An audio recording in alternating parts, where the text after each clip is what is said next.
So it is my pleasure to welcome you on behalf of SPJIMR Center for Wisdom in Leadership, or CWL. At CWL, we believe that true leadership transcends tactics and strategy. It is grounded in wisdom, self-awareness, and purpose. Inspired by SPJIMR's mission of value-based growth, our work brings together ancient wisdom traditions from East and West with modern leadership practices. At CWL, we host events, workshops, and conduct experiments, courses, research based on Indian wisdom such as Karma Yoga, Bhagavad Gita, etc. Today, we have with us Dr. Bhavna Sharma. She holds a PhD in sociology from University of Florida. Pursuing her doctoral studies, she spent 2 decades in corporate roles and focused on enabling transformative cultural change, mindful organizational processes, sustainable development, and thriving communities. Her cross-cultural dissertation on wise organizations and wise leadership spanning 9 countries was recognized with the Jerome A. Corner Award for 2023 and 24. Dr. Sharma's interdisciplinary research explored the transformational wisdom of organizations and leaders, the sociology of work and occupations, the role of spirituality in fostering a conscious society. So today she will be presenting on cross-cultural inquiries into transformational wisdom of wise organization and wise leaders. So it's a very interesting topic, very much aligned with our CWL's purpose, what we do here. So I welcome you to present, and yes, ma'am, you can go ahead. Thank you so much. I'm so honored to be invited. It's a really privilege. And let me just tell you that when I was working as a PwC, PricewaterhouseCoopers, um, I conducted executive education program for my senior leadership for my partners with the help of SPJIMR. At that time, you did not have IMR. So it was a fantastic experience. We were there in the campus for 5 days, and it was a very valuable interaction. So my association with this great institution is very old, and in fact, to be honest with you, I think I mentioned this to Dr. Tavura that, when I was building my committee, I wanted somebody from, because I wanted to do cross-cultural work and I wanted some Eastern perspective. So I wanted one of the members, but that arrangement did not work out. But I'm glad that, right now we are interacting, and in future also, because I'm a very research and publication driven person. So I would be happy to collaborate, and especially, from the US, if you need me to coordinate certain things for you, I'll be happy to do that. I can be helpful, and even in case if you want to do cross-cultural work, I would love to continue and collaborate.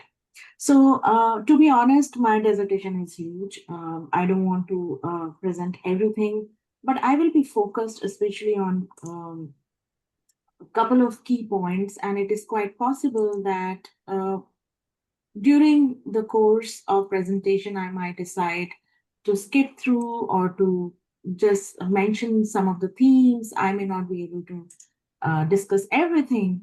And today specifically, although my dissertation was about finding out about the characteristics of wise organizations and wise leadership, but I thought that let me just touch upon the transformational wisdom side, which Dr. Sternberg actually talked about, is the step up from the general wisdom.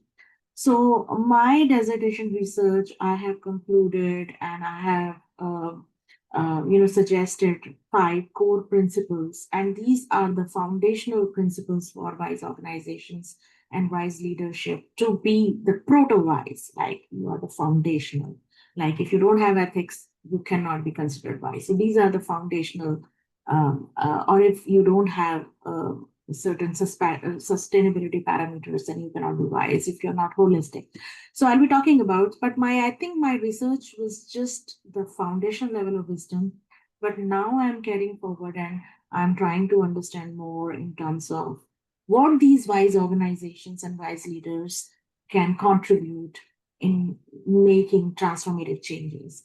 And when we talk about the transformative changes, Dr. Sternberg has recently defined that, first of all, it is for the common good, that the organizations and leaders, we're not saying that you're always sacrificing or you're always talking about charity, but at the same time, they know how to balance the interests of different stakeholders. And yesterday I was talking to Mr. Anil Sachdev from School of Inspired Leadership, and he said that when we are talking about stakeholders, we need to even think about the children who will be born after 50 years. Because right now we are not even thinking about, you know, those people, what is the kind of climate situation, the legacy we are leaving for them, because right now they are not born and they don't have any say. So when we are talking about the definition of stakeholders, I think it is really expanding that it's not about what um, the planet, the trees, the animals, and especially even the definition of intelligence is expanding. Like, I have a cat, and in what way she is inspiring me. Like, even the the tree is inspiring me. The insects are inspiring me. So it's about co-intelligence, like Tom Etley talked about. So I'm more concerned right now about, um, what are the innovative ways? How can we be transformational? Obviously, personal wisdom, spirituality, and um, everything is the core foundational work, but I think this is just a step up which I'm going forward. So I'm not exactly presenting what I did in last 5, 6 years, but I will not be able to do justice by presenting all. So this slide I'm not reading, but I just want to tell you that I pursued 7 research questions. So first of all, the first group was about what are the fundamental characteristics of wise organizations and wise leaders. And this is the implicit research. This is the first implicit research, because otherwise, a lot of experts globally and scholars have started talking about wise organizations and wise leaders, but except Dr. Ali Intizari's, I think, research, there was no empirical research happening around wise organizations and wise leadership. But when I read his research, that was also focused on wise decision making. Um, and I wanted to know whether, because the West is very heavy on knowledge base and cognitive, and has been my struggle with my son also. He's in class 12, that there's too much of information overload, but whether it is making my son wise, that has been the biggest question mark, because the integrated concepts of wisdom has been lacking. And I was really very, very much interested in what are the difference between the East and West and the mixed cultures. Um, and then I also gave my recommendations about how to cultivate wisdom at workplace. I also developed 2 instruments to measure organizational wisdom, both at the leadership level and organization level. And also, I talked about what are the things wise organizations do to improve the human flourishing, and what are the different kind of organizations. So in this presentation today, I'm only going to talk about 3 things, not 7 things. And that also, I will speed up certain sections. I will be a little fast. So obviously, I will be talking about what are the key principles, the 5 key principles. And these 5 principles, these themes when emerged, obviously, they were in English, but Dr. Prasad Kaipa actually helped me connect those themes. Because my advisor, Dr. Monica Ardent, she's very strong on personal wisdom, right? And when there's so much of data came, and we wanted to have a cross-cultural perspective, we wanted to connect with the Indian, the Asian, or the Chinese, or any Eastern kind of concept. So Dr. Prasad Kaipa really helped me with the model. How do and then obviously it is important that 4 slides I will be presenting about the key differences between when I interview people from the West and people interview from the East. And all, yes. May I ask a question as you're Yeah. setting the stage? Yeah. So wisdom historically has been viewed as sort of something individuals have, and so wise leadership is a very logical extension to people who are wise in positions of leadership. The notion of a wise organization, prior to us using the term wise organization, I hope you cover a little bit of the literature on wise groups, right? Because, one is an individual level thing, which is what wise leadership is, right? It's an individual level trait. And a wise organization is, the unit of analysis is organization. So is there research out there on wise societies, wise groups, maybe things that were not called organizations that, we are contemporary right now, but historically things you can look at and say the concept of wisdom has been applied to collective groups as well. And therefore it is logical to extend it into a modern organization. So it is very interesting. When I joined University of Florida in 2019, and I was trying to find out the research gap and what is the scope of the research. I would say that in 2021, our first empirical study, which I did with Dr. Adult, got published, where we started talking about wise organizations. And before that, I think at some platform, I think Howard invited Dr. Adult, and they were started talking about the concept of wise organizations. So I tried to find out the research. There was no empirical research which was getting implemented or people have talked about at the organization level or the group level. However, there have been little discussions happening, like Tom Atlee has written a book about co-intelligence, and he has been a social activist, or there has and something about, like, Sternberg has been writing about transformational creativity. People have been writing about transformation leadership.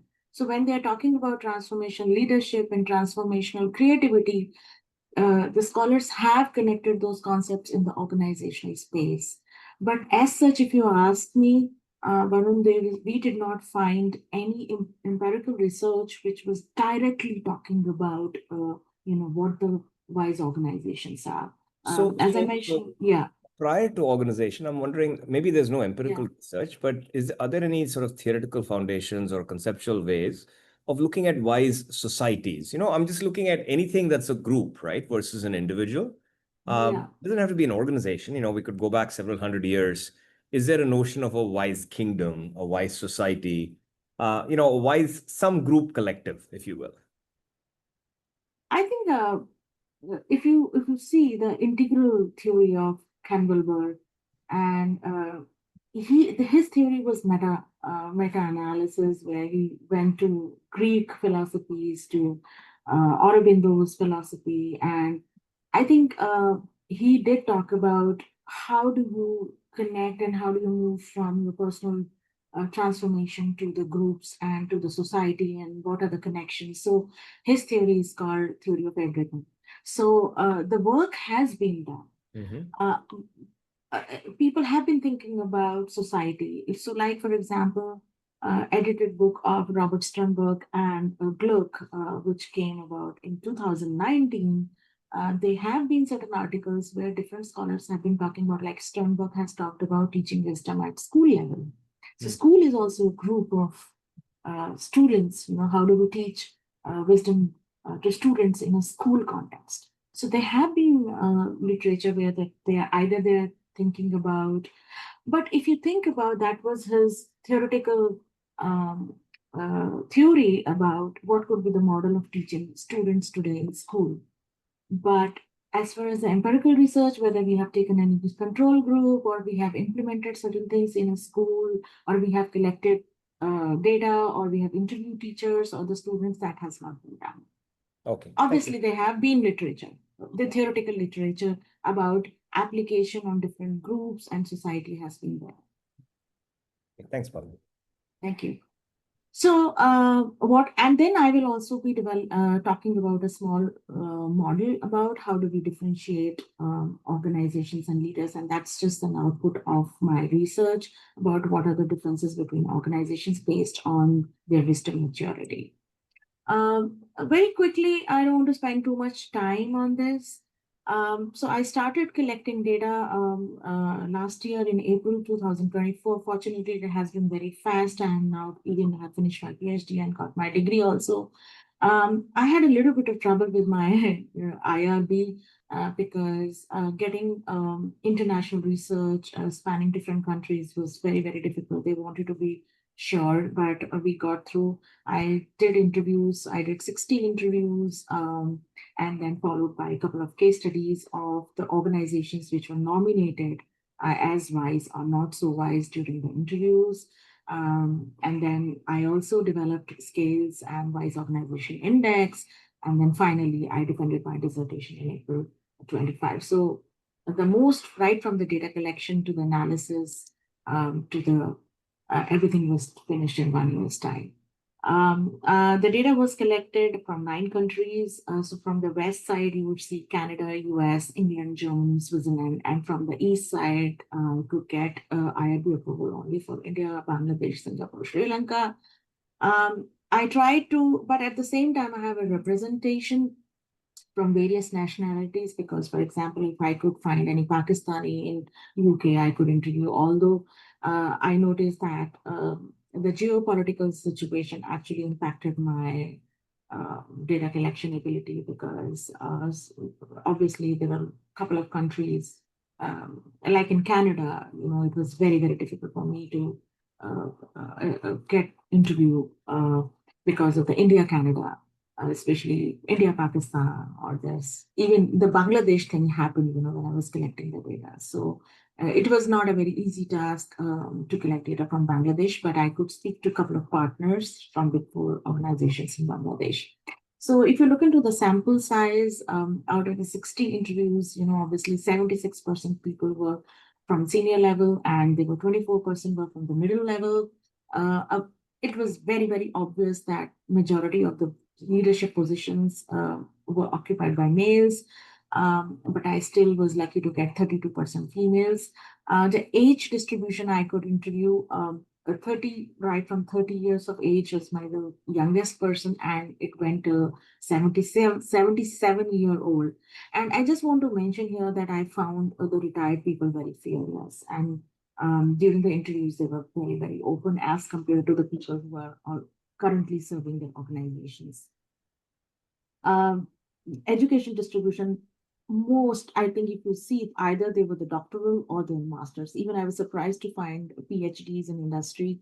So around 80% of the people have masters or above education qualification. As far as the organizational size is concerned, so the 50% clearly came from the large organization. The definition of large organization is that they had more than around 250 people.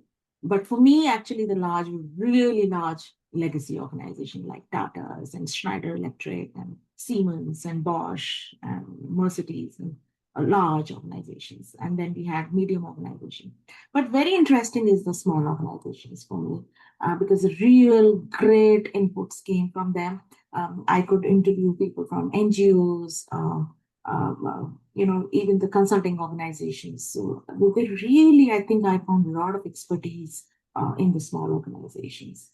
Obviously, the non-retired were 85%, around 85% people were not retired, but these 15% people really gave me very, very fearless kind of input, and it was very, very important. If you see the cross-cultural participants, obviously I'm sitting in America, so I had more penetration in the western part of the world. So 42% of the participants out of 60 interviews came from the Western world, and then 32% came from Eastern world. And the mixed are the people like I found a Chinese in America, or I found an Indian in America, or I found actually a couple of Singaporeans in India, or I found Chinese in India. So that was like a mixed race.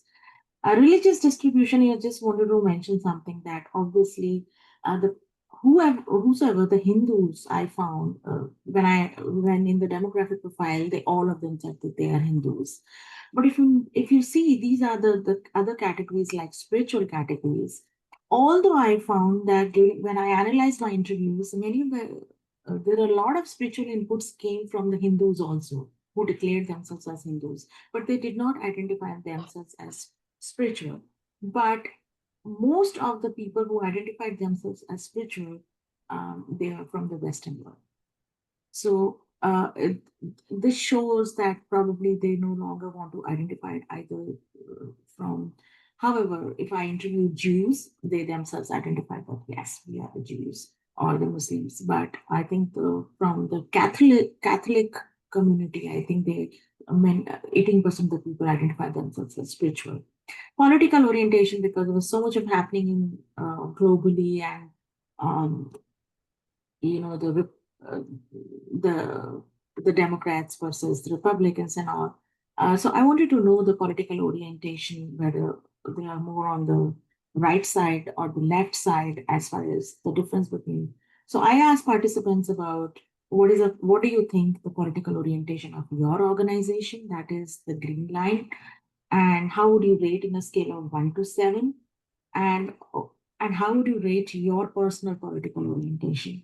So if 7 being really very, very liberal and 1 being very, very conservative.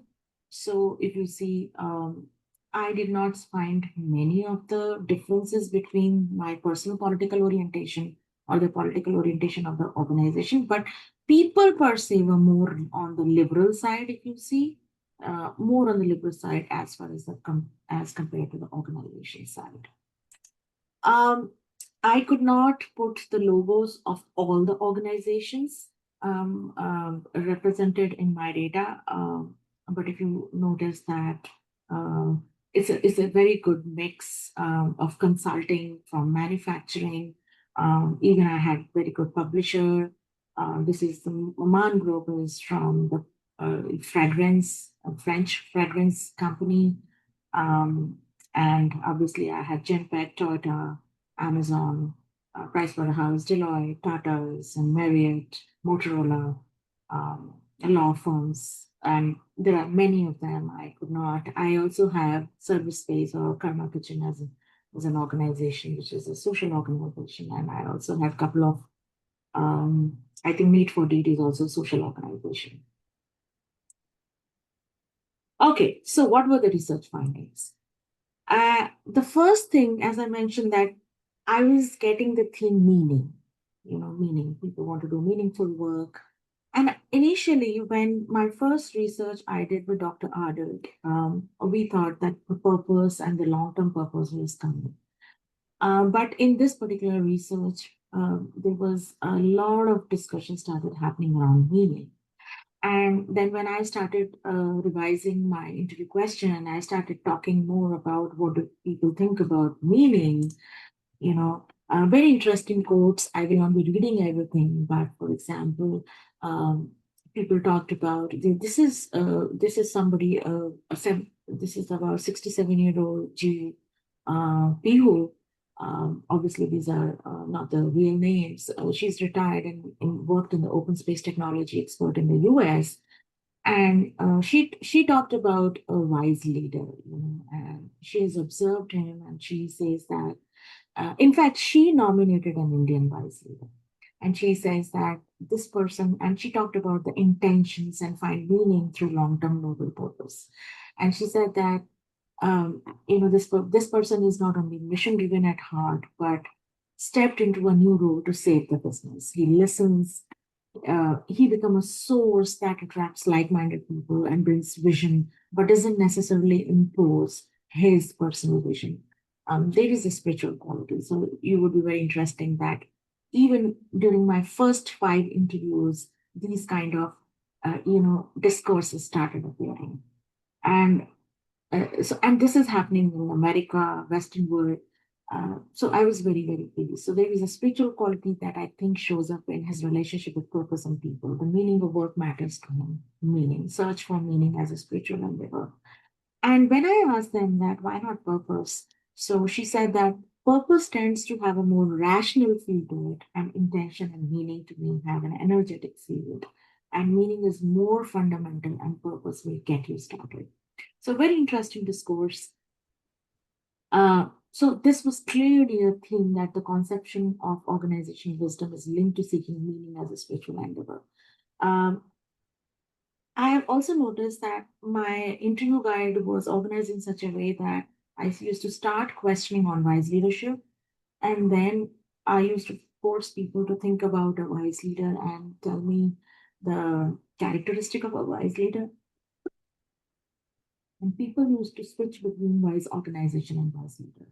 And they said that it is very difficult to imagine a leader surviving in a bad organization, or a great organ or a bad leader surviving in a wise organization. So all those dynamics also emerged, and everything, it was becoming a very cocktail. At some stage, I realized that it would be very difficult for me to differentiate or analyze wise leadership in a standalone context. So it's very mixed. So people have been jumping when they were talking about leadership, they would talk about organizations as well.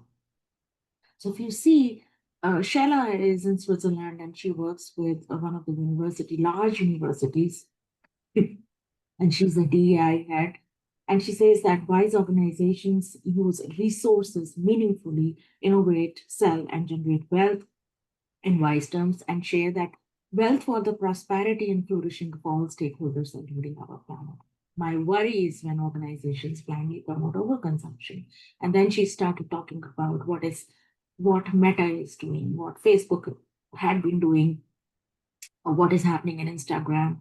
The overconsumption is one of the big problems where we are focusing too much on that. We're generating a lot of content, uh, production mindset, efficiency mindset. While it is important for organizational profitability, but is it going to be transformational, right? Or is it going to be transactional? So yesterday I was thinking about uh, Alibaba, which is a famous Chinese parallel of Amazon, right? The leader of Alibaba, is it transformational, wise, or transactional? I leave it to you. Many of the scholars in the research article consider it as transactional because the organization is not innovating. So as long as you're just connecting the seller and a buyer and you're just doing the basic thing, I think you are no longer transformational, or you're no longer um, uh, your innovation is not transforming something, or your organization or people are not uh, doing something which is going to change either the industry or something forever. So that's why people talked about that. What is the purpose of the organization? Is it just a production, overconsumption, or is it something more? This is Sternberg has been talking about a lot about balancing interests for the common good. Um, and I was very surprised. This person, Matt, he's retired. He's 77-year-old guy sitting in the US. And after he retired, he became a community activist. And he said, look, meaning is what makes sense to me. I think Mahatma Gandhi was a unified leader whose impact was largely the way he reoriented people's intentions and actions. This is how organizational leadership influence different stakeholders by balancing interests and actions. They reorient people's intentions and redirect actions at the workplace for the common good. And then he spent a lot of time about that. He says that we are not saying that Mahatma Gandhi was a perfect person. Probably he was a lousy spouse, or maybe there were some other problems. But at the same time, at macro level, his impact on the world was so transformational that you cannot deny that. He's in the top of the chart. When you think of, even we have research from Canada that when who are the people who were nominated as wise? Even if you think of personal wisdom, like Mahatma Gandhi, Martin Luther King, um, Jesus Christ, Buddha, these are the people. Some people have nominated Krishna. So, so he said that, but then I asked him that, okay, Mahatma Gandhi died in 1948. And unfortunately, he also talked about that you need to see that why Martin Luther King got shot dead. Mahatma Gandhi got shot dead. Jesus Christ was crucified. So why these wise people get killed, at the end? And it is so unfortunate, right? So, because obviously they're creating a lot of disruption, and uh, we don't know. This is the question, that if you're so wise, why do you get killed? Right? Why it is so difficult to survive? And serving stakeholders equally. And one of the person from India, he started talking about, he gave me the example of Mr. Vikram Lal from iShare. And he was focusing more on the why. Okay, you want to start a new product. Why? Why you want to start a new initiative? You want to give a new discount, but why? So what is fair and what is right? And we should increase the prices of our products simply because the customer is willing to pay. Is this the sufficient reason to increase the price? What is reasonable cost? What is fair and what is right, rather than do what is expected because of what the law says? Should we paying minimum wages just because we have to comply with the law, or is it the right thing to do? So this focus of meeting the minimum regulatory, so this is about why should we doing it, and in that context, a lot of focus came, you know, for why should we do it? Are we doing the minimum things? You should rise in your own eyes, and you have your own conscience to answer. Why should we grow? For simple reason that we want to grow. In what way will our growth contribute to a better world? And we should not merely be talking about size unless we're also talking about income. And this person, Jill, she is from England, and then she talked about that we need to shift our focus from management and quantity of output to the impact of output. And it's not just that we have to do activity, but we need to ask a larger question about why we exist. And therefore, people somehow, when I started talking about purpose, they say that it's altruistic purpose. It's not about the profit maximization purpose. Because that is not broad range. That is not ultimately. So I said that, what do you call, what kind of purpose is this? Is it a social purpose? They're saying that no, it's not. We are saying that all social organizations are wise. We are not saying this. But ultimately, it should make a meaningful difference to your employees, meaningful difference to customers. So even there is a lot of research happening about what organizations can do to make their customers wise, and especially when we have so many, social media opportunities and a lot of internet.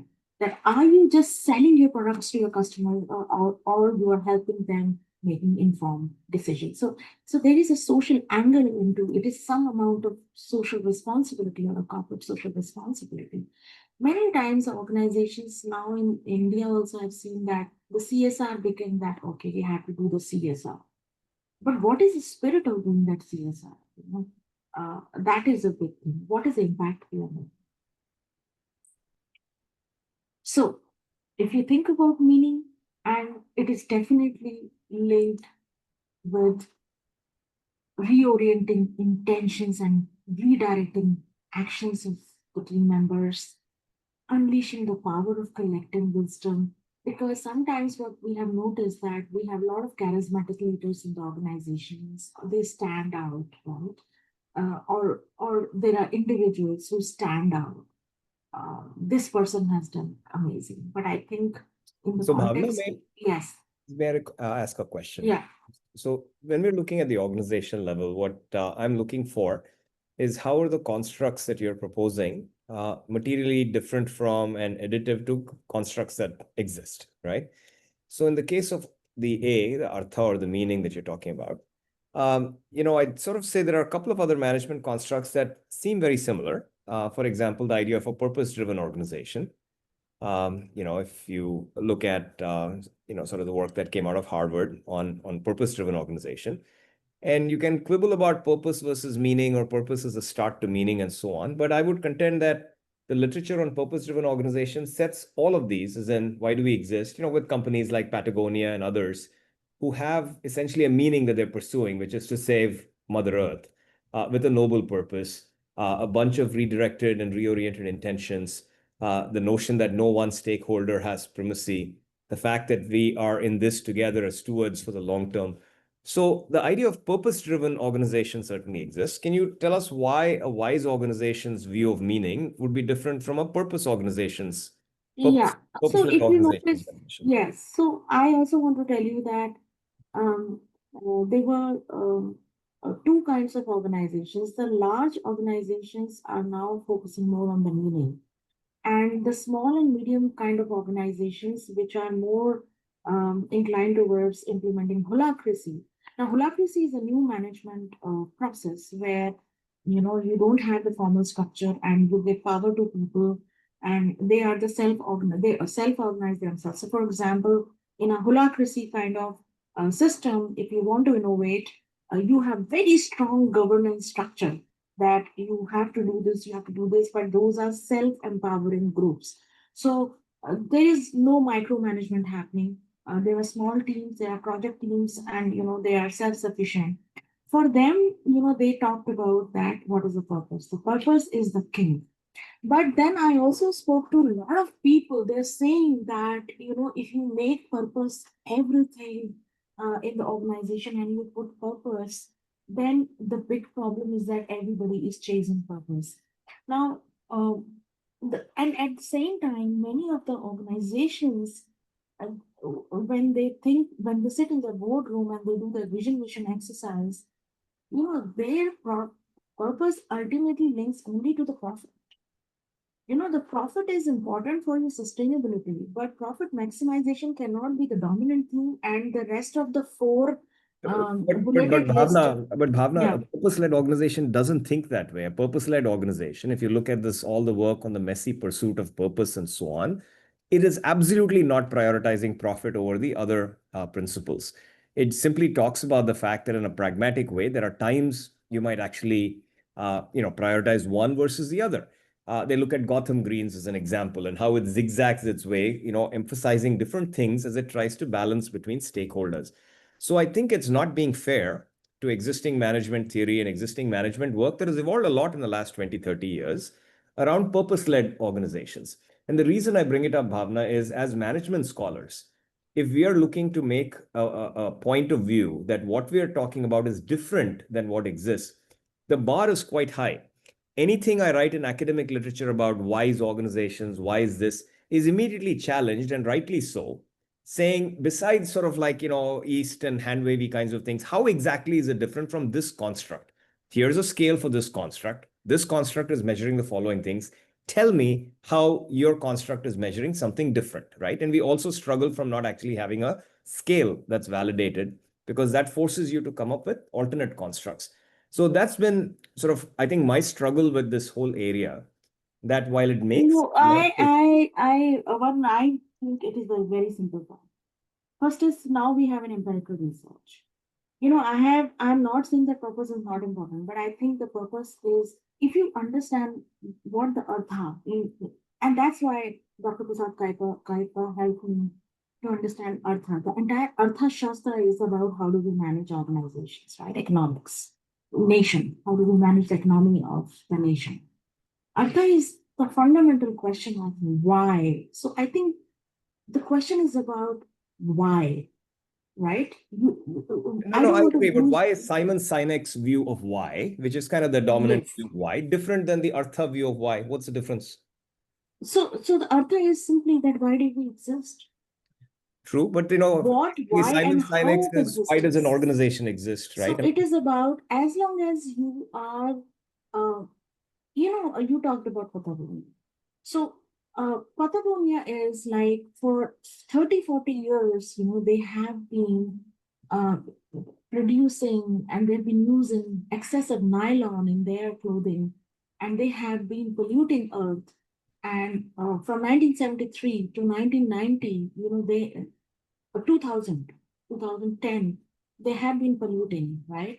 And they have been their outsourcing work in Vietnam and many countries in Asia have been exploitative, have been using child labor, right? How the transformation began for Patagonia? The organization was purpose driven that time also, and the purpose driven is now also. The transformation happened when the media started reporting about the controversies associated about their operations or their manufacturing processes or the labor practices. Now, I'm not saying that the Patagonia, I wrote in my dissertation that controversies are good, because those controversies are giving an opportunity for an organization like Patagonia and many others to go back to their drawing room and relook at what, why, and how. This controversy actually change the world. Ben & Jerry is a Unilever's ice cream brand, and they are heavy on organic milk products and what are the good things they're doing. But if the controversy is happening, then the big question of that, why do we exist? The kind of purpose we have been following in last 30 years, is it good enough for us? Or there are question marks which are coming. As long as you are clear about what, why, and how of existence, whether you're using purpose or whether you are using meaning, my research or actually emphasize more on the meaning, which relates with the Eastern concept of Artha.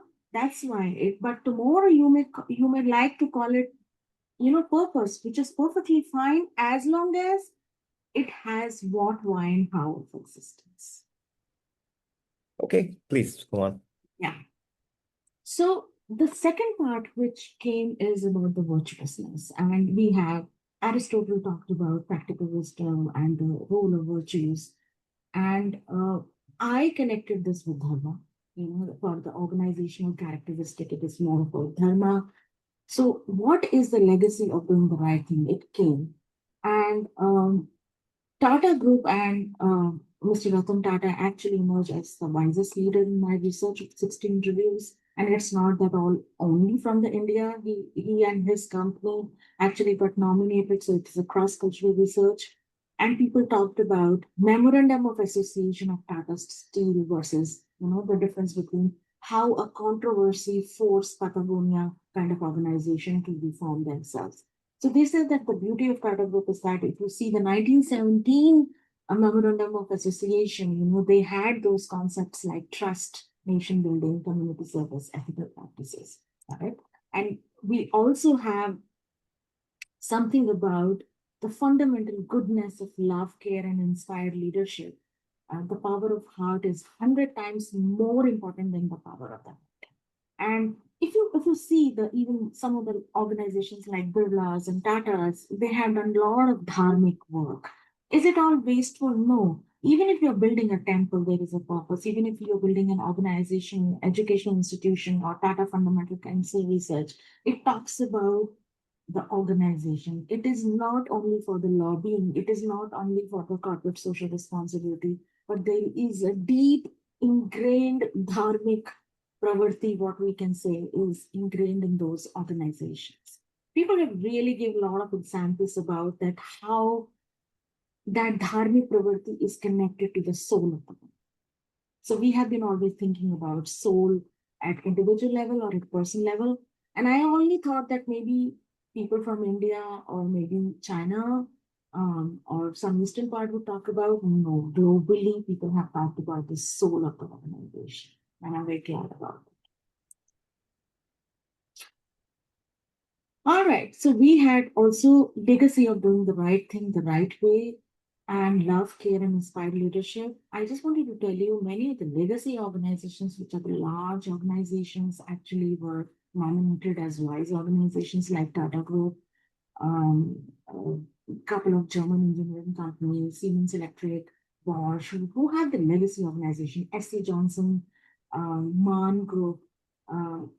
While some people might say that these legacy organizations become big white elephant, but what many of my research participants said that at least they are stable, they are sustainable, they are seasoned, they now know the nuts and bolts that how do they balance the interest. Their governance structures are fairly advanced.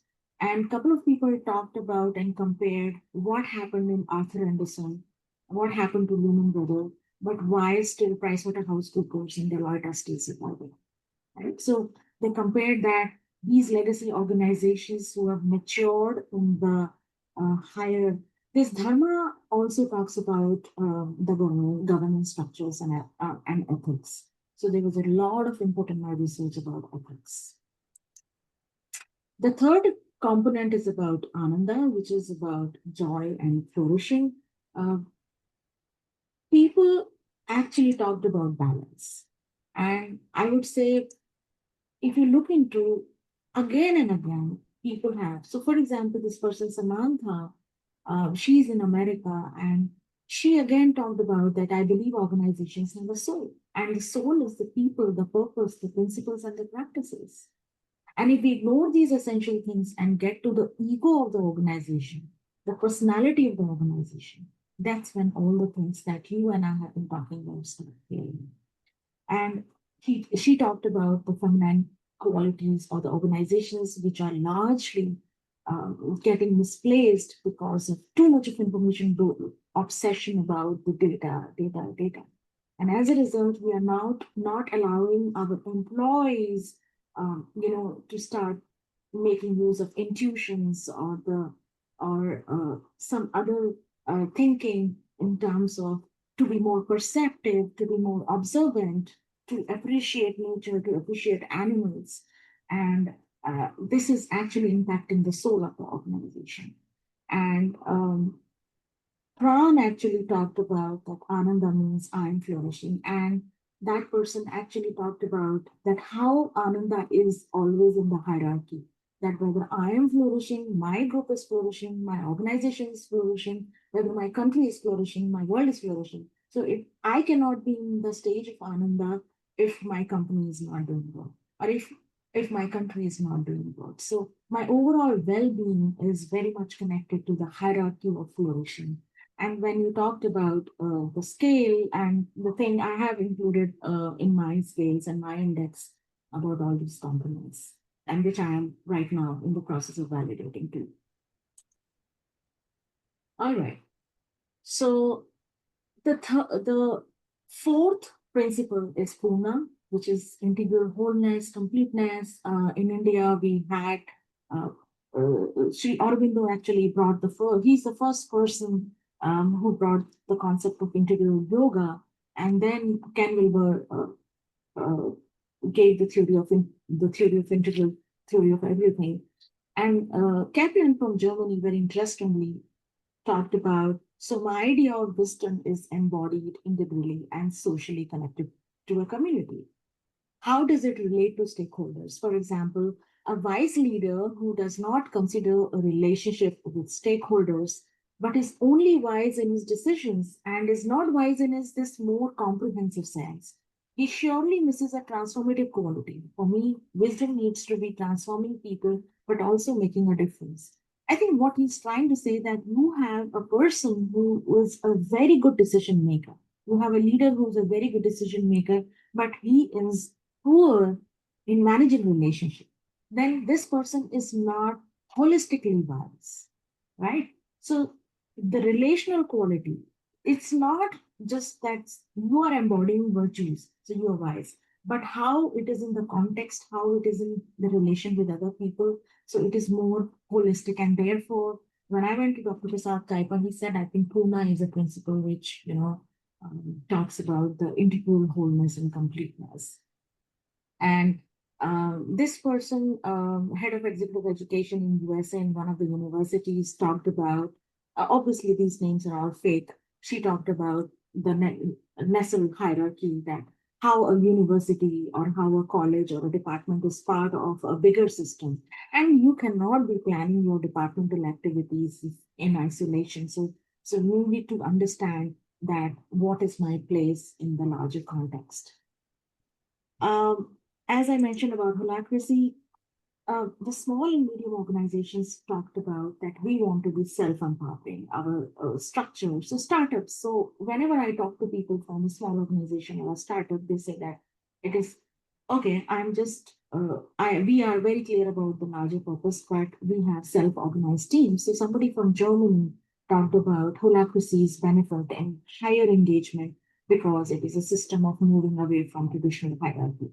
While the larger organization or representative from the larger organization talked about that we need hierarchy and structure because that helps in the governance structure. But for the small organization and the medium-sized organization, they said that purpose is the king, right? And we can trust people that they can make good decisions, but let the purpose be the king.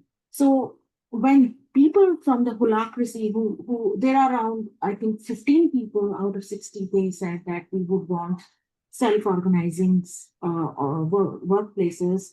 where purpose is driving everything and purpose is the king, then my next question to them is that what about the mafia organizations? Because any mafia organization would also say that I also have a purpose. And then they thought about it. They said that yes, that's why we have the red organizations. Because any organization, even ISIS, can have a purpose. So we need to think about what kind of purpose we are talking about. We are not talking about any purpose of an organization.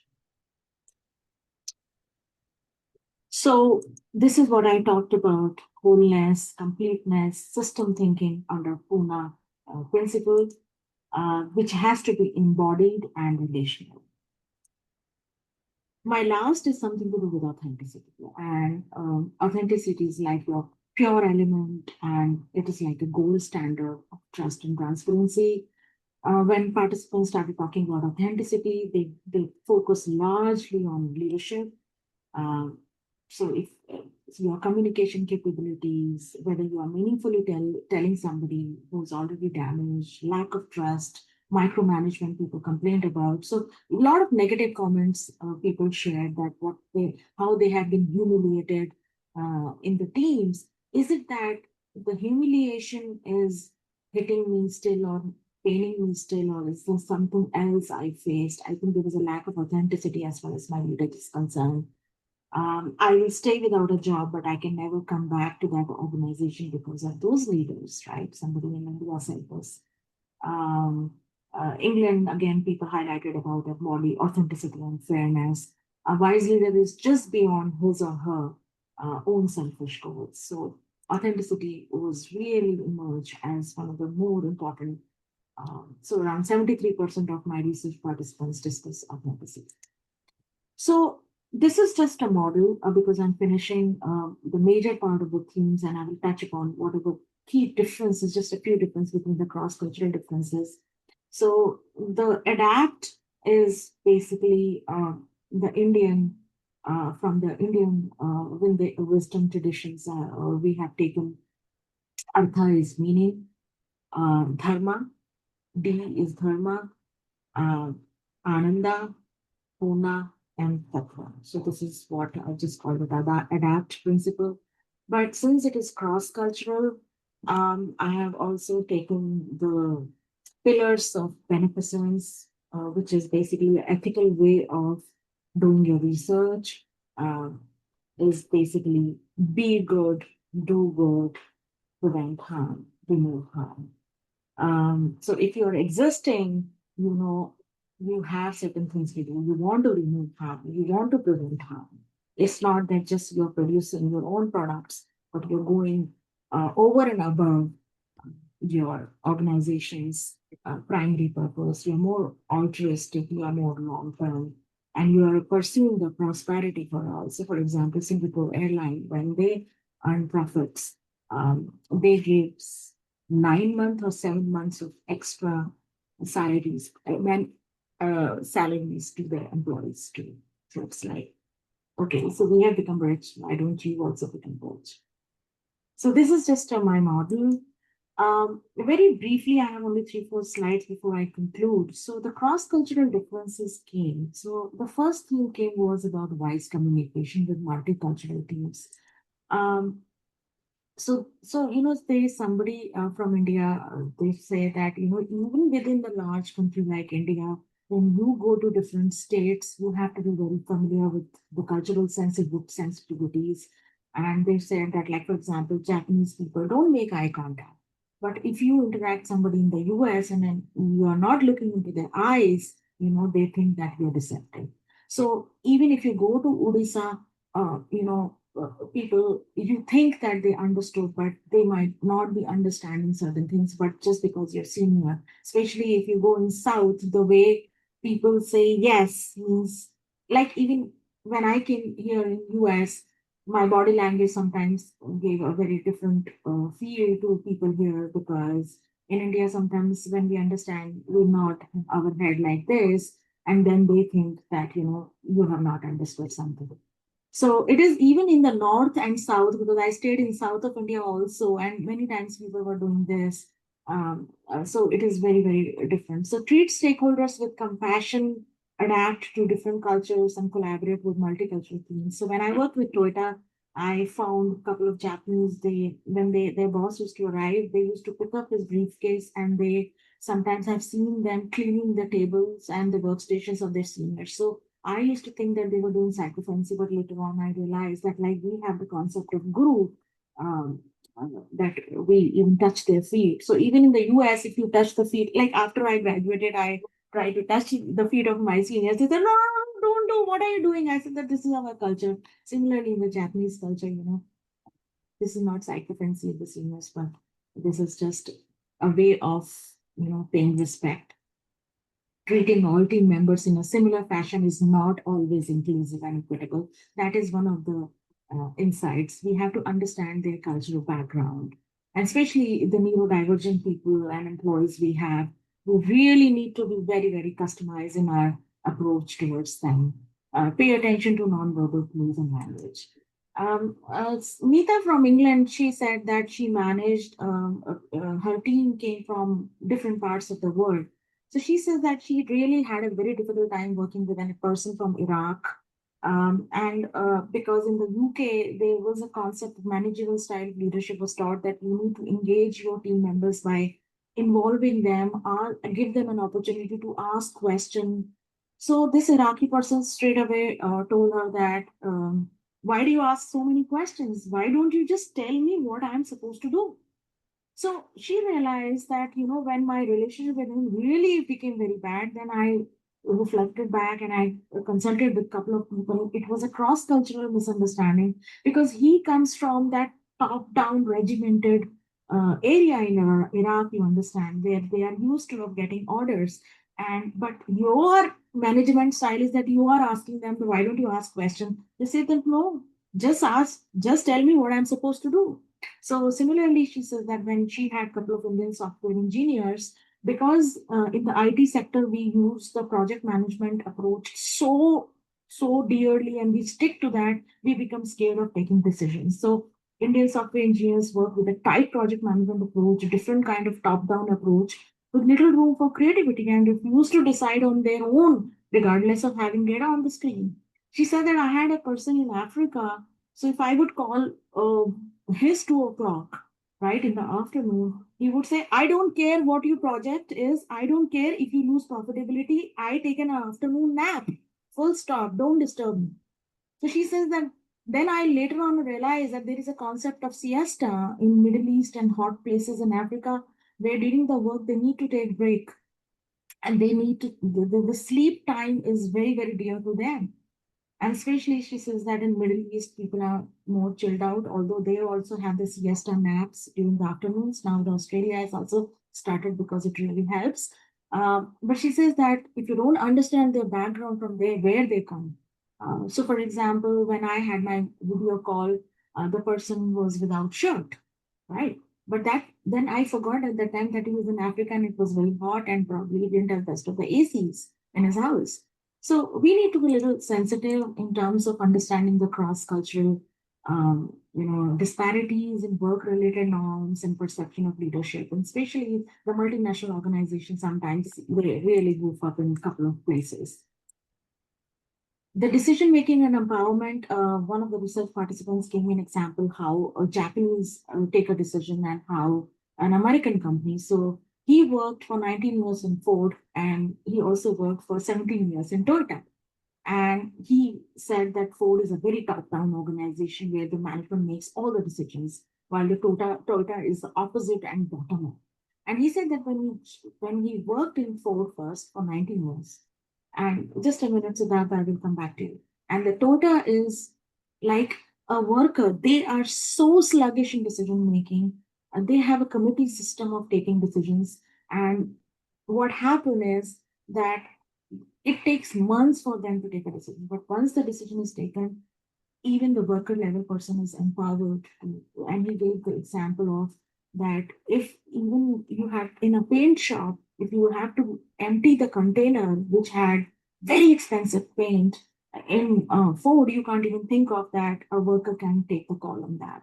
But in Toyota, because it took so long to take the decisions. All the stakeholders were aligned, even a worker knew and was empowered. So there was a lot of differences between the empowerment systems and how the people take decisions, which are culturally different. So that you had a question? Yes, Professor. Good evening. My question, it's about the cross-cultural understanding of the participants. How many of your participants across these had cross-cultural experiences? How many of them were there? I think Because majority of them, because I showed you my list of participants. Most of them were hmm, multinational companies. yeah. And these are the cross-cultural. So, for example, when I spoke to people in America, they were largely from multinational organizations. So either they have counterparts in Europe, and even they talked about the differences of working style in Europe, or the working style in India. It's very surprisingly, when I spoke to people in America, they said that they find it very easy to work with Indians, right? So, is it that that's what then when I did more, that why they find it more easy? So I think they think that because of the heavy project management focus in IT companies, this is what example I shared when this person from England, she says that the Indians just follow the project management governance structure and then they follow, but sometimes, they don't take the decision. So what my realization is that probably Indians are not pushing people back, so they find it very easy. Um, but they said that sometimes certain geographies are very slow. So like it is very frustrating to work with Japanese because they're very slow in their decision making. Um, and there are differences in the empowerment levels. Some of the people in East, they did not like the American style of working in terms of being more authoritarian. They think that they becomes very, very authoritarian. They're not democratic. So they were different. But most of the people had cross-cultural experiences. You mean most of the people, since you had 60 respondents, so Yeah. out of that, maybe 10% or 20% of them did not have a cross-cultural experience. And were the responses any different when No, it so came to no, the not different 10%, not aspects of your 10%. model? Majority of them had cross-cultural experiences. But if I spoke to an NGO, it is quite possible that that NGO is very localized in their approach. So, for example, I've spoke to 2 or 3 NGOs in US. I spoke to one small organization in Europe, or a small organization, but largely people I think had cross-cultural experiences. Okay, thank you, Professor. Thank you. So one thing which I found it very funny and very different is that when I interview people from East and mixed cultures, and I asked them that, can you please nominate, so East and mixed culture people, they really nominate organizations and leaders. So every person used to give me 3, and I could not write all the names obviously in this PowerPoint, but you see the list is very, very long from East and mixed culture. They nominated. Sometimes they nominated their previous bosses or the people. So the P means they also think that they like them or they think they are wise because they're philanthropists. So from Eastern, one of the criteria when they were nominating, I think if you see there are many P's. So from the East, if they see that their leader is J.R.D. Tata, Ratan Tata, or Warren Buffett, or G.D. Birla, they're also philanthropists. I think that is an appeal factor. As compared to US, Europe still people used to give me 1 or 2 names of wise organizations or wise leaders. Steve Jobs have been hanging in the hill because they have been obviously he started transforming a little late because earlier when he was also equally pushy and very competitive. But so people in Europe also nominated scholars, academicians like Frederick Laloux. Frederick Laloux was in McKinsey for several years, and then his book Reinventing Organizations really became very popular. And so he was nominated. People think that his book was path breaking. Um, uh, from Europe, people have nominated Mahatma Gandhi. One person from Switzerland actually nominated Xi Jinping. And I asked the reason why Chinese Communist Party, and especially the white Protestant leader, very senior leader in Switzerland, said that if the way the Chinese Communist Party is such a huge organization and the way they manage, it doesn't matter what perception you have, democracy, no democracy, but still, he says that I observed that organization very closely. So he nominated Peter Case as a scholar. But if you see, my real struggle happened in the US. People were not. They were really struggling. So I went to my advisor and I asked that. Another thing I struggled was in Germany. And fortunately, my advisor is from Germany. And she says that it could be that people in Germany just don't like anybody. I said, then how can that be an explanation? So in US, it was such a huge, because most of my participants came from the Western world. And why would it be so difficult for them to appreciate? Is that they are not the role models? So I went to one of my colleagues. She did a completely opposite research on foolishness, and she's from China. And she did her interviews in China, and she also did her interviews in America. And she used to ask one question that, could you nominate a foolish person? It could be a public figure or celebrity or anybody. So her research suggests that in China, people rarely nominated their extended family members or family members as foolish people. They would have. But in America, most of them nominated their own family members, parents, siblings, or extended family members as foolish. So, I think there is something to do with cross-cultural thing, that why I had got very, very few nominations for wise organizations and wise leaders. But obviously, this is informally, I'm just mentioning that there were many more nominations for not so wise organizations and not so wise leaders. So they were nominating more on the bad sides of things rather than wise organizations and wise leaders. So Bhavna, just a question about, Steve Jobs as an example being nominated. That seems very odd, actually, right? Given of all the choices of Western leaders. A lot of us are fans of Steve Jobs. He's many things, brilliant and so forth. Why is this not something one would associate, with Steve Jobs? He was an extremely cruel person. There really was no sense of compassion in him at all, which doesn't take away from his brilliance and all the positive things that he did. But it just feels like, it's more like I admire that leader, as opposed to, I'm just surprised of all the Western leaders, it'd be Steve Jobs, an extremely flawed person on these dimensions of wisdom, especially on the compassion side, on the affective side, driven in many, many other ways, right? So I'm curious, right, as to, and again, there's that's what there's also too many Indians, right? No, so in Europe, so this is just a list what people nominated. Yeah, no. I was struggling to get so somebody, actually I think 2-3 people nominated Steve Jobs. They say that we admire him for his transformation. Yeah, that I get, but I'm just thinking so he said that leader.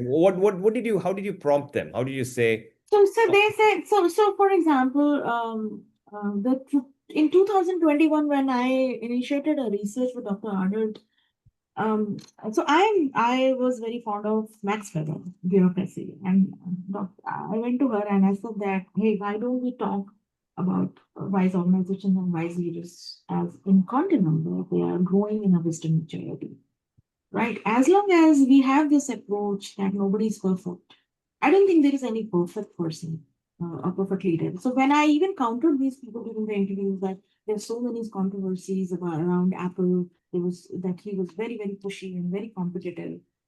They said that, but at the end, towards the end, he became transformative. And he has left a great legacy. And he was the one person who was very courageous, and he said that I did mistakes. Right? So I don't know. I'm not defending. I have my own reservations about Steve Jobs. But he appeared from the European West. People have a lot of, some people in America also criticize Warren Buffett. But at the end, he was nominated, Warren Buffett and Berkshire Hathaway was nominated globally. So, I'm just saying a great he's leader, also a great leader, not fairly controversial, but people remember his humility. People remember his for Warren Buffett, they have given me reasons actually for each and every, had a huge dissertation. I could not document everything, but I have so many transcripts and they have given reasons for everybody. And like for example, Chinese Communist Party was a very big shocker because if anybody from China or Singapore would have nominated this person or this organization, I would not have known. But somebody from Switzerland coming and telling me this was really surprising. But they have given me the reasons. Professor, should you open for questions? We can take up maybe questions now. So I just want to show you the last slide. Okay. Because the questions have been coming, throughout. So I know that I have overstepped, but I wanted to just show that how everything then boils down to how do we differentiate between the organization. So this is the last model which we developed. So we had this y-axis where these adapt principles is the 5 principles I've explained to you.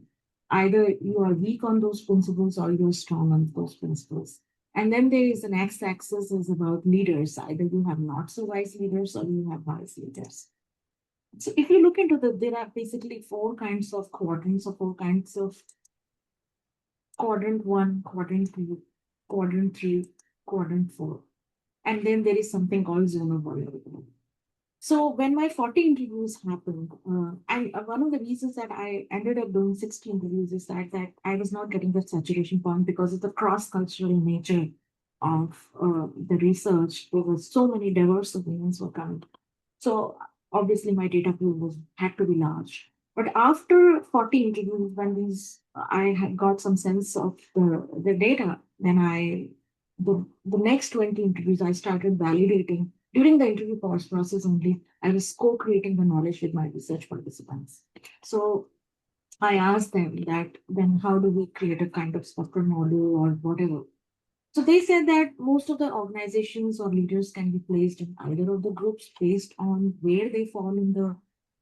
I am not very too much on. I think measuring wisdom is very, very controversial thing. Still, many organizations are doing it. I might also do. I'm also collecting data, but what I'm saying is that it's not very straightforward. It is also a lot of perception is also related to it. So if this is a quadrant 1, which is actually your top quadrant where organizations and leaders are very high on the wisdom principles, the kind of principles I talked about, and their leadership is also very.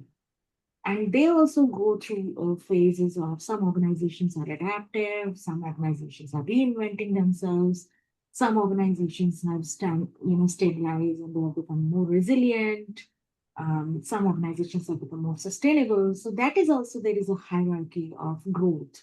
They are more adaptable.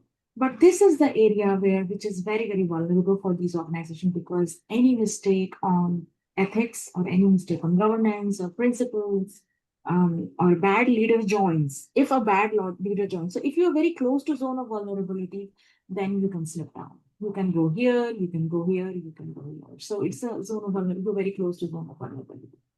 The quadrant 2 is that the organizations have a decent, they are in the middle of the principles and but their leadership is also, some of them have a very high leadership, but some of them also have a poor leadership.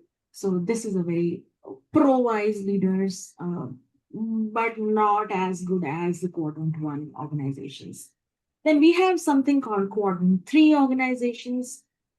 These are the organizations which are actually have good legacy of governance structures and principles are fine, but they have problematic leadership.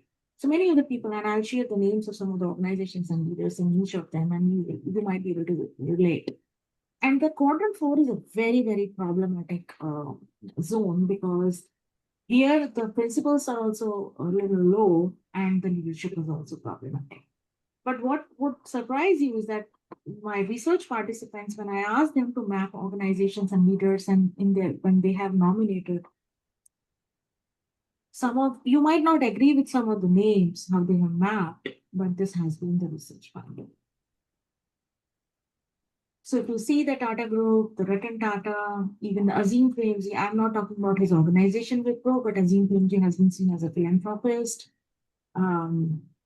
S.C. Johnson, Warren Buffett, Singapore Airline, not KPMG, not Ernst & Young, but PwC and Deloitte could manage to be in this zone because of, they say that they also had scandals, but they accepted their mistake and they have created their processes and systems. So, for example, people have given me, they have put the Ernst & Young in this quadrant.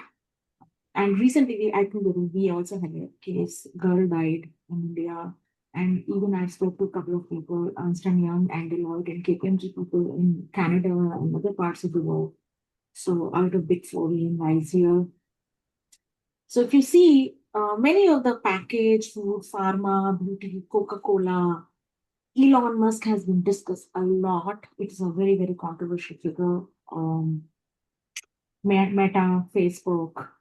Obviously, these are extreme organizations. I did not interview anybody from this extreme organizations, weapon manufacturers or spy software companies. I did not, because but Boeing, you will be surprised that we had this Air India crash recently. But Boeing was nominated as a not unwise organization, like anything people have told me about what happened to their whistleblowers in America. Two of their whistleblowers got shot dead, they found dead when they filed. And immediately after that, we had plane crash. And when I did a small case study on Boeing, what happened, I was shocked. So out of these extreme cases of, I scanned 50 organizations, I picked up 30 organizations. I did for some of the organizations, especially from these two large opposite, to compare and contrast right and not wise and not wise. I think picked up 30, we undertook around 20, 30 short case studies. In my dissertation, I included only 8. Otherwise, it would have run to 500 pages. You would be surprised about Microsoft. I said, why are you placing Bill Gates here if Microsoft is here? They said that Bill Gates has just moved. He's become a little better because he chose to leave the administrative responsibilities of Microsoft and started taking care of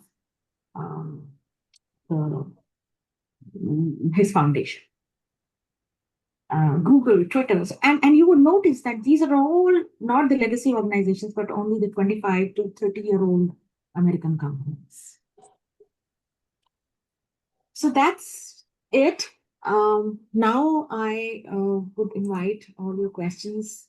If you have clarifications, suggestions. Hello, Dr. Rooney. Good to see you.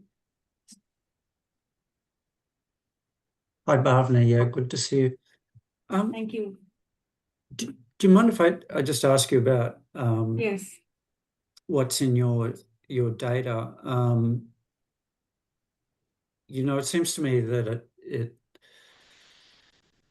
I mean, there's a thing called the meaning crisis that people like John Bevacki talk about, and it seems to me that what you showed about people are saying to you in your data reflects this concept of the meaning crisis. And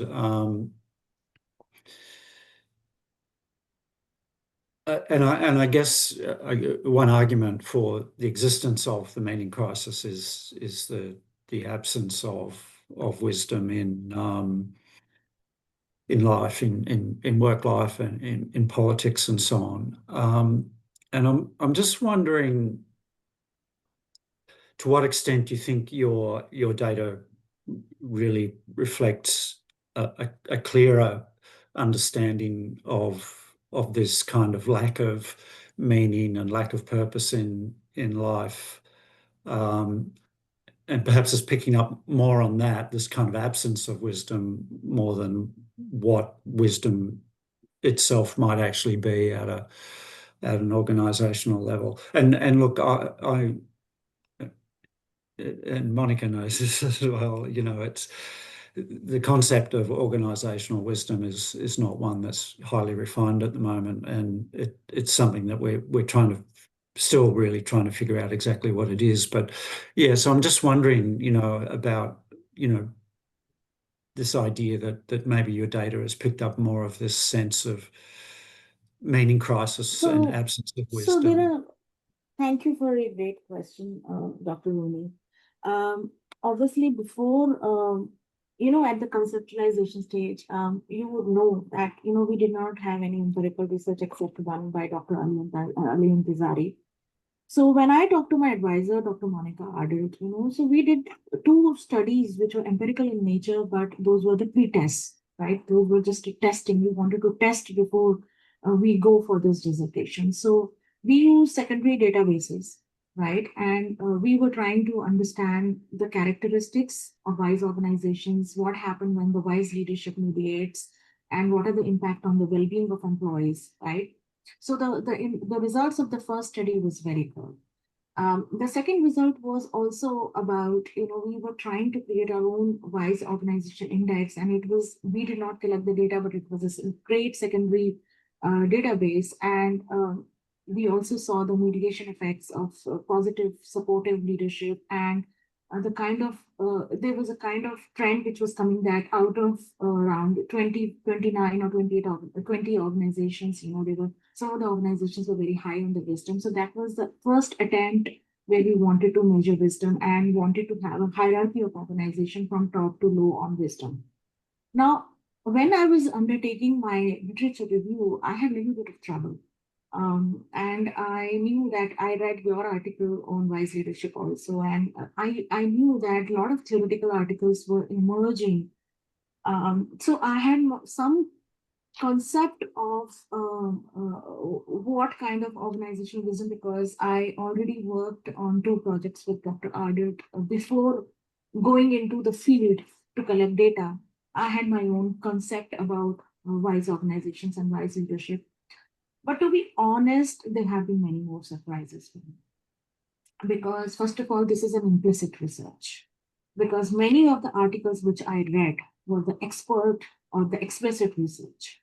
So, and like if you know that you had your own conception, and even the expert research on the personal wisdom, or and people have tried to link those theories like Sternberg's explicit research. But what I'm saying is that some of the findings of the research has actually proven couple of the expert theories. So, for example, the finding about balancing interest of various stakeholders was actually proved, and which was Sternberg's theory.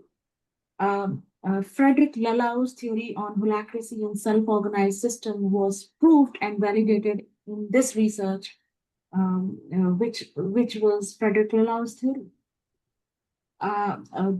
Ken Wilber's meta theory of integral theory of everything was proved when we are talking about the principle of Purna, which is holistic, integral, holistic. And my Kaplan participant from Germany, he talked about the embodied wisdom and embedded wisdom, and wisdom which is very relational and integrated. The theory of my advisor, Dr. Ardent's integrative theory of that wisdom is an integration of cognitive, affective, and compassionate dimension is proved in this research, because you would see all the 5 depth principles are also integrated. They are not only cognitive. So I am glad, and in my conclusion of 5 pages of conclusion in my dissertation research, you would notice that I have mentioned which are the theories it is actually proving, which were already there. But there are also certain differences as far as the practical and tactical inputs are concerned.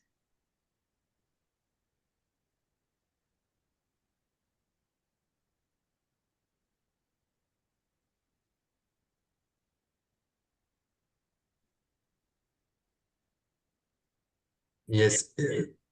Banjit, go ahead. Then I will ask a question. That's Okay. Okay, my question is how you identified participants for your study, because it was on wise leadership. So how you identified wise leaders, the 60 participant? And the second question is how that wise organization concept is different from something as organizational culture, which has certain values, maybe positive values. So is it a subset of organizational culture, or what is the relation between organizational culture and kind of wise organization? Yes. So I just want to clarify something that I did not, or my advisor never suggested me to interview only wise leaders or wise organization leaders, because when I interviewed, I did not know whether that person himself is wise or not wise. The scope or the mandate given to me was that I will interview, it is an implicit research. I will just have to interview organization leaders, uh, uh, from organizations. And there were three kinds of categories of organizations: large organization, mid-size organization, small organization, from East, West, and mixed cultures. So that was my mandate. So I sent around 300 emails using my LinkedIn contacts. Obviously, I had a little bit of trouble with my IRB that I was not allowed to do the direct approach through my personal LinkedIn profile. There was a bit of snowball sampling which I used that especially in the Western countries, like where India Canada problem happened, or India Pakistan was happening, or India Bangladesh happened. Then I had to take the help of some of the other people to refer those people. So that was, but snowball sampling was of not more than 15%, I would say. Then I had my own personal contacts, but I did not want to interview my personal contacts because I wanted to reduce the bias. So I am glad that out of 60 people, we did not. So, for example, in Germany, obviously, I took help from my advisor for interviewing one or two people, but it was very, very hard to get participation from countries like Germany. But it was easy to interview people in Switzerland. So this itself is also a finding that, it was very easy to interview people in England. But it was very, very difficult for me to interview anybody in Canada. But it was again very easy to interview people in Singapore, but very difficult to interview people in Bangladesh. So this itself, my own identity was a roadblock in certain areas. My where I was sitting was also a roadblock. But I did not specifically interview number one. And I did have. I am not saying that people I interviewed were otherwise. I have taken their inputs on wise organization and wise leadership. Your second question was about the values, right? Your second question was about whether organizations. I think the findings of this research would say that every organization has their own set of values, right? And we are not judging whether these values are extremely great or extremely poor, because this is one question came that even red zone companies or the mafia organizations also have their own set of value system. But what we are saying is that ultimately these values translate you to do or enable your organization to undertake transformational work for the common good. This is what Dr. Sternberg has been talking about from last 15 years, is about balancing interest for the common good. Or like, for example, is your organization is compassionate? Like my advisor has been talking about compassion as one of the very important criteria, of wisdom. Whether your organization also giving you opportunity to employees to reflect, because reflection has been, it's just information overloading happening where people are not being able to reflect. So what I'm saying is that, how do we judge whether organization has good values so it is wise? No, it is not like this. Like recently, I was reading about that. First of all, values needs to be contextual. Values needs to be universal. But at the same time, when I interviewed one person in India, that person worked in one of the Indian MNCs. They said that, look, in our employment contract, which is standardized, it is mentioned that you cannot work anywhere else. If you're working for this company, you cannot work. This is a single employment contract.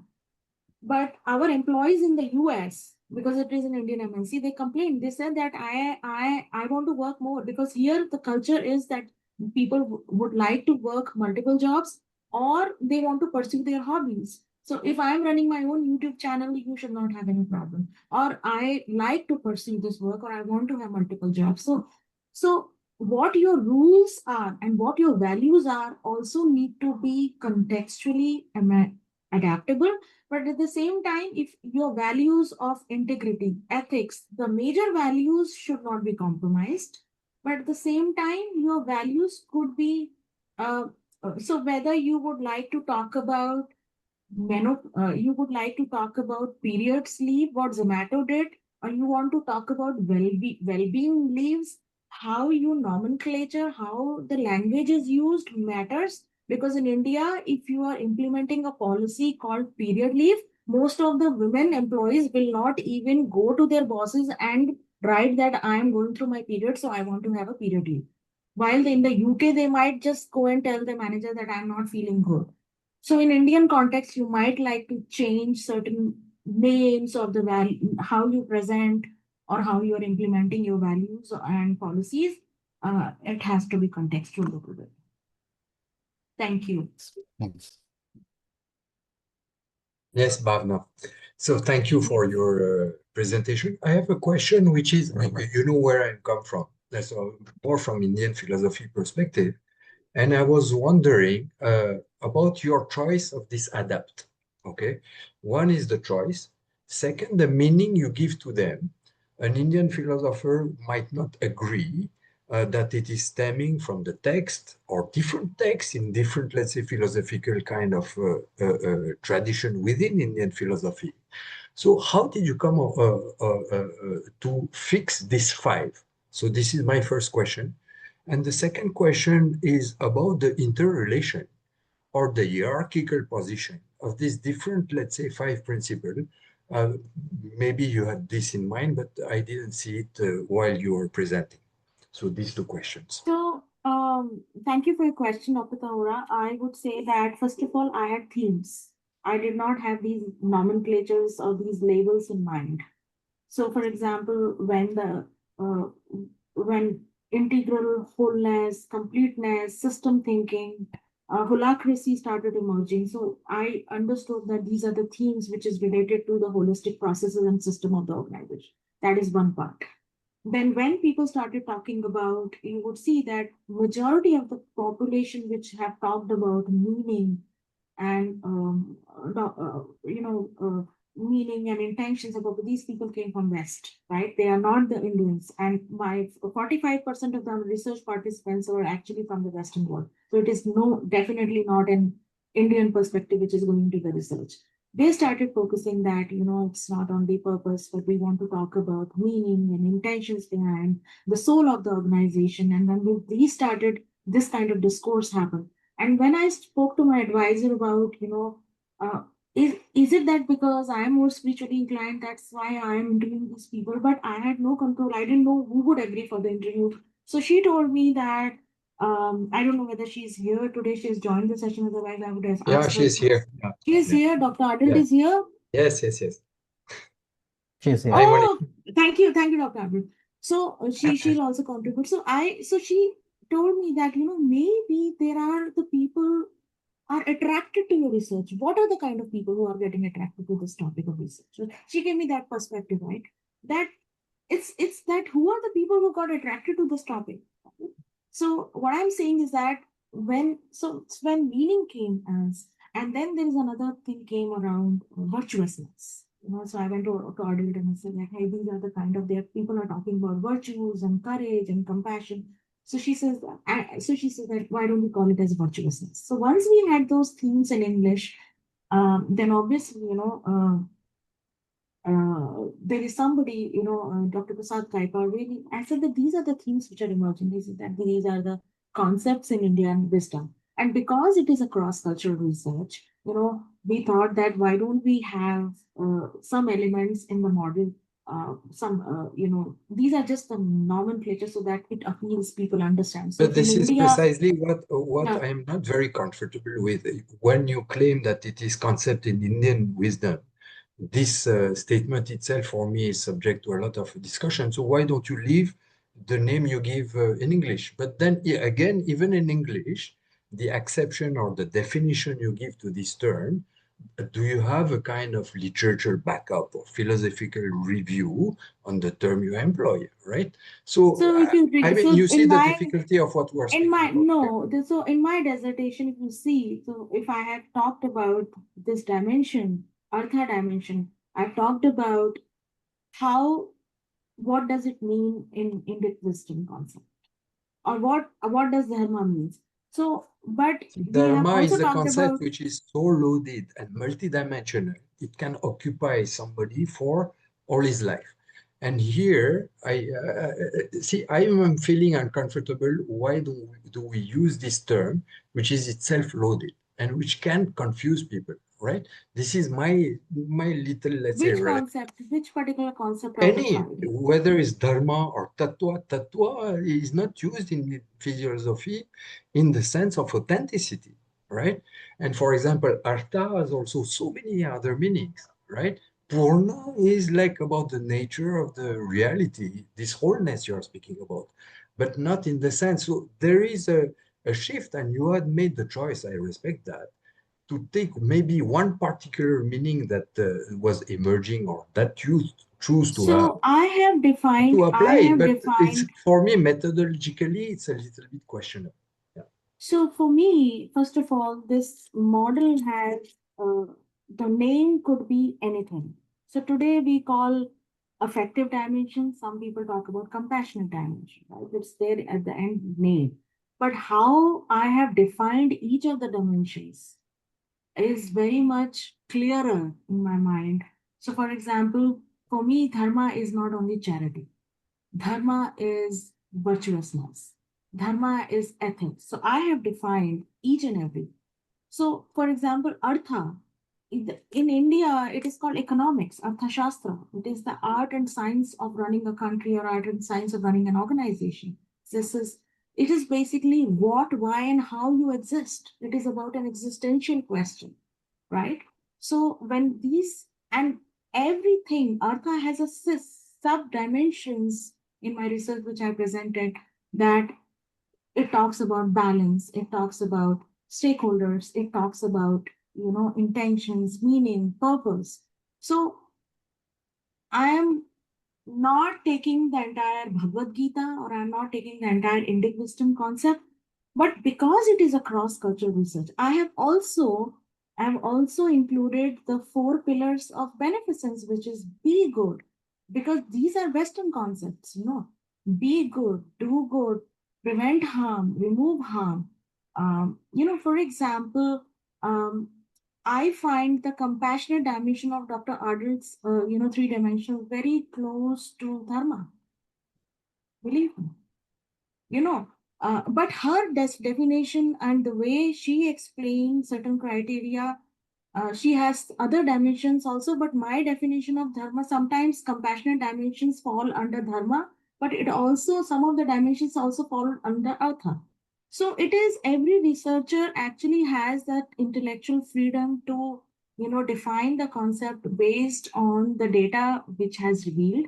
And I'm not defensive at all, because it is a cross-cultural research. I think it is a great idea to relate these Western concepts, because I have also added the four pillars of beneficence. So it makes sense to get inspired from the culture where I come from.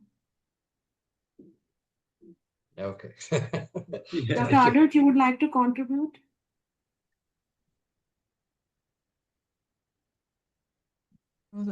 Well, I mean, it's a question of definition, right? And in terms of, I mean, one of the things is, of course, if you use particular terms that have been used in other ways, Yes. you have you have to defend yourself, why you're using it in this way. I mean, Bhavna in her dissertation, described what these terms mean for her. And, it makes sense to me to use it then in this way. But I also see the issue if they have other definitions that Yes. might not fit with that. and then there could be misunderstandings. Absolutely. So, you know, I mean, yeah, I mean, this is always a problem if you use certain things that might be loaded, right? So you're kind of, that's a risk you're taking. But in the dissertation, it makes complete sense because she defines it, you know, she explains where it comes from and what it means for her. And so in this way, you know, yeah, it makes sense. But I mean, the reason why you know, that's why I like, you know, my model cognitive, reflective, and compassion. I mean, it's kind of a little bit more straightforward, even so it's not as straightforward as people think, because then they think cognitive, you know, they think then, you know, it's intelligence, and then you have to explain it. No, it isn't, you know, this is what it means. Absolutely. I mean, in the end, you always have to explain what it means, right? I mean, I think for Bhavna, it would just be the task then, whenever she writes about these, to really define what it means, so that it doesn't, you know, I mean this by that, right? You know, so that it doesn't come up with, you know, that it's not confusing for people who use it in a different way. I think that's the task, basically. Sure. Yeah. And one of the things why, although, you know, because when the scope of the dissertation became very big, you know, I always, she was kind enough to give me this, you know, option not to develop the scales and index because already there was so much of happened. But exactly to arrive at my clarity on each of the dimensions, I identified items, you know, so that helped me. And this is what, you know, when cognitive, effective, compassionate becomes confusing, I go back to her scale. You know, to understand what are the items, you know, which falls under. So, so the 139, 140 items under for the wise leadership and 169 items which we have created is actually define my clarity. Now, obviously, this is a process of, you know, validating these scales and index. But in my mind, I'm very clear. And as she said, that as long as I know the definitions of these, I think I can define it. Obviously, these are big tests, big tests. Like if you see Aristotle's practical wisdom to be defined in 3 statements, it's very, very difficult because he's written books about it. But still, we are trying to make sense of it. Yeah, something that I would add to this discussion is that, you know, it's important in qualitative research that you keep your analysis close to the data. And so, you know, if people are using particular terminologies in particular ways in your data, then you don't get to really redefine the way they speak about it. You've got to stay close to, you know, to giving an accurate description of what is being said in the data itself. So, but what I was thinking, Bhavna, is that task actually becomes really difficult in a cross-cultural data context, because you've got you know, as your data shows, you've got very different approaches to workplace problems and the concept of you know, what makes a meaningful workplace and meaningful work life, and even within the data, you can find that people are using the same sorts of concepts or even theories in very, very different ways. So that's quite a challenge, I think, in a qualitative, cross-cultural qualitative study like you've done. So yeah, I'm empathizing with you. Yeah, but at the same time, you know, there are these similarities, you know. I mean, we can argue about, I mean, if the heading that Bhavna uses, you know, and she disappeared, could are the right ones. There could be other headings, but I think what she wants to say, you know, that makes sense. You know, I mean, it's there are these similarities across cultures, and it's just a question of, well, what do you call it? You know, do you call it, you know, in a Western way? Do you call it, you know, overarching purpose, or do you call it, you know, an Indian term? And and maybe we are not used to the Indian terms, where they do have other meanings, right? I mean, I'm thinking about if I would use, Christian terms, and sometimes people do that. And then, of course, you immediately think, Christianity, and, it has something to do with the church. And, that's why you normally try to stay away from Christian terms unless it is actually a study about Christianity, right? But again, I think it's a question of definition, but you could say, I was thinking about agape, and I don't know this pronounced in different ways, agape, whatever. And people have used this, in terms of when they were studying, unconditional love, but again, you have automatically, you connect it to this Christian faith. Right. And then, some people might not like it. So I think as long as it is defined, it's okay. You just have to define what you mean by that. And of course, it has to fit. I mean, if it doesn't fit, then we have a problem, Yes. right? Yeah. But as long as it fits, if you can interpret it in this way, if you can define it in this way, I think then it's okay. So yeah. I think some of the terminology fit well overall, but some can be really a bit confusing and problematic because they are used in a very creative way, and this is what I like also in what she has done, and with her own look at something which is loaded, and that's fine. But some are not fitting, obviously. For somebody who is knowledgeable about this, it doesn't fit so well. But when I read the English, I am comfortable. Yeah, you see. So understand me well when I'm saying what I'm saying. Yeah. Okay. Banajit, I think we have passed the time. So it's time to free everyone, unless somebody has a very pressing question. But Bhavna herself is not there anymore. So She is there. She is there. She has she's just. there. Okay, Yes. she has come back. Okay, Yeah. great. Yeah. Here she is. I got dropped out actually, and then I joined. Okay, great. So, so if there are no questions, then I'd like to thank every participant and Dr. Bhavna for sharing her research with us. It is going to help the PhD scholars and also those people who are working in this field. So I would like to thank all of you on behalf of SPJIMR. Yes. Thank you so much for this opportunity for me and Dr. Adil to present this research. And we are happy to we would love to collaborate because we have been writing a lot. Dr. Ardent and I are anyway writing a lot, but if you have any inputs and if you think that, you guys can contribute to our research, I am planning to take forward this research ahead. Right now there is a pause because I'm really tired and we are writing a lot. But obviously, data collection is going to be continued. So if you have any suggestions more about this model or general about my research, it is not published yet through Tokyo's because that. But if you want, I can send you the copy of my dissertation to you, so that you get more clarity about that. How I have defined these dimensions. So that will be a question which will come after people look at your presentation. Yeah. So it's good. Yeah. Okay. So Bhavna, thank you on my behalf also.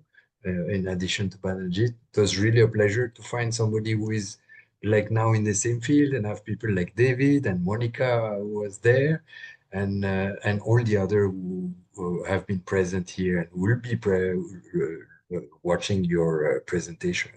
So thanks a lot, and definitely you can count on me. We'll come back to you and we'll do things together, I hope, right? Okay, thank you so much. Thanks a lot, Bhavna. And Dr. Ardent and I are always happy to work with all of you again. Thank you so much. Okay. Thank you, Dr. Ardent, for being here. It was nice. Thank you, Dr. Rooney. Thank you, everybody. Thank you, Pratika. Thank you. Quite close.